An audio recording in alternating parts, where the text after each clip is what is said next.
فبأي آلاء ربكما تكذبان بسم الله الرحمن الرحيم۔ حضرت حسن بصری رحمۃ اللہ تعالی علیہ اپنی توبہ کا واقعہ بیان فرماتے ہیں۔ وہ فرماتے ہیں کہ میں امیر کبیر شخص تھا، بہت امیر تھا، اور بصرہ کی گلیوں میں غریبوں کی خدمت کیا کرتا تھا۔ اچانک میں نے ایک حسین عورت کو دیکھ لیا اور میں اسے دیکھتا ہی رہ گیا۔ اس عورت نے مجھے کہا اما تشتہی، تجھے شرم نہیں آتی؟ میں نے کہا ممن، کس سے شرماؤں؟ اس نے کہا وہ جو آنکھوں کی خیانت کو دیکھتا ہے اور دلوں کے پوشیدہ رازوں کو جانتا ہے، تجھے شرم نہیں آتی؟ تجھے حیا نہیں آتی؟ کہا اس کا جملہ تو بہت بڑا تھا۔ حسن بصری اپنی توبہ کا واقعہ بیان فرما رہے ہیں۔ فرمایا اس کا جملہ تو بہت بڑا تھا، لیکن وہ اتنی حسین تھی، ایسی خوبصورت تھی، میں پھر بھی مسلسل اسے دیکھتا رہا اور دیکھتا ہی رہ گیا۔ اور پھر آخر اس نے کہا کیوں بار بار مجھے دیکھتا ہے؟ میں نے اس عورت کو کہا کہ تیری آنکھیں اتنی خوبصورت ہیں کہ تیری جھیل جیسی آنکھوں میں ڈوبنے کا جی چاہتا ہے۔ اس عورت نے کہا اچھا تو ایسی بات کرتا ہے، تو یہاں انتظار کر۔ وہ عورت اپنے گھر میں چلی جاتی ہے۔ تھوڑی دیر کے بعد کہا میں انتظار کر رہا تھا۔ تھوڑی دیر کے بعد اس کی خادمہ آتی ہے، اس کے ہاتھ میں ایک تشت ہے اور اس تشت کے اندر اس پر ایک کپڑا ہے۔ کہا میں نے کپڑا اٹھایا تو اس میں اس کی 2 آنکھیں تھیں۔ اس نے اپنی 2 آنکھیں نکال کے اپنی خادمہ کو دے دی کہ اس کی وجہ سے اس کا دل دین سے دور ہوا ہے، مجھے یہ آنکھیں نہیں چاہیے۔ کہا اس پر ایک کاغذ تھا، کاغذ پر لکھا ہوا تھا مجھے ایسی آنکھوں کی ضرورت ہی نہیں جس سے ایک مرد فتنے میں مبتلا ہو جائے۔ میری بہنیں جو اس گفتگو کو سن رہی ہیں، ان کی بارگاہ میں بھی عرض ہے، وہ بہنیں جو گھنٹوں آئینے کے سامنے کھڑی رہتی ہیں فقط اس نیت سے کہ اپنے بالوں کو یوں سنواریں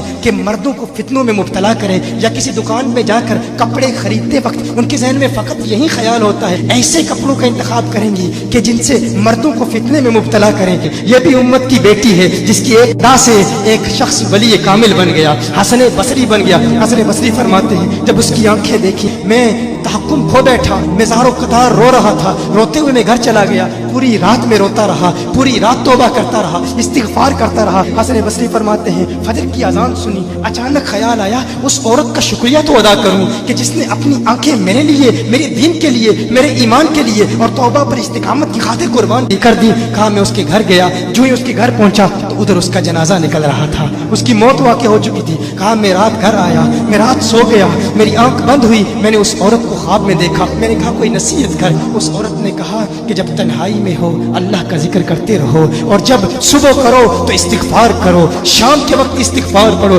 کہا میں نے اس وقت توبہ کر لی، ایک عورت میری توبہ کا سبب بنی، ایک عورت کی وجہ سے مجھے توبہ پر استقامت ملی۔ یہی حسن بصری پھر وہ واقعہ بھی آتا ہے، وہ دور بھی آتا ہے، ان کا ڈر کتنا ہے، ان کا تقوی کتنا ہے، پرہیزگاری کتنی ہے۔ یہی حسن بصری، ایک دن ایک شخص نے حسن بصری رضی اللہ تعالی عنہ سے کہا ہے حسن بصری کیا آپ جانتے ہیں کہ جہنم سے جو شخص سب سے آخر میں جہنم سے نکالا جائے گا اور پھر یا حنانو یا منانو پڑھتا ہوا جہنم سے باہر نکلے گا؟ حسن بصری فرماتے ہیں کاش میں وہ شخص ہوتا، کاش میں وہ شخص ہوتا۔